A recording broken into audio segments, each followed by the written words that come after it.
रात्री आम्ही एका ठिकाणी कामाला गेलो. दातीर साहेबांना रमेश म्हणजे साहेब आता आपल्याला जोपर्यंत होते तोपर्यंतच आपल्याला करायचंय. नंतर कोणी येणारे पाहिला की हे चालले का नाही चालले.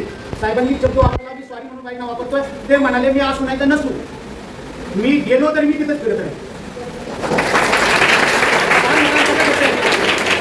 आज माझ्या अर्थाचा शब्द आहे की त्यांना फक्त आणि फक्त त्यांच्या घरामध्ये किती परिस्थिती असली तरी देखील त्यांना स्वप्नात सुद्धा शाळाच दिसते. मग त्या बाई असू द्या किंवा दातीर साहेब असू द्या, दातीर साहेबांची भावना फक्त आणि फक्त शाळा आहे. शाळेची प्रगती झाल्यासाठी तुम्हाला दिसते ना, याच्या पाठीमागे हे कपल आहे, हे दोघं आहे. आता प्रश्न येतो आजच्या मदतीचा. हे लोक पैसे गोळा करतात, दरवर्षी करतात. 9 वर्ष गेल्यात. इथून पुढं किती वर्ष शाळा चालू द्या, परमेश्वरानं त्यांची स्थिती चांगली ठेवावी, त्याच्यापेक्षाही चांगली करावी. त्यांची मदत अशीच राहावी.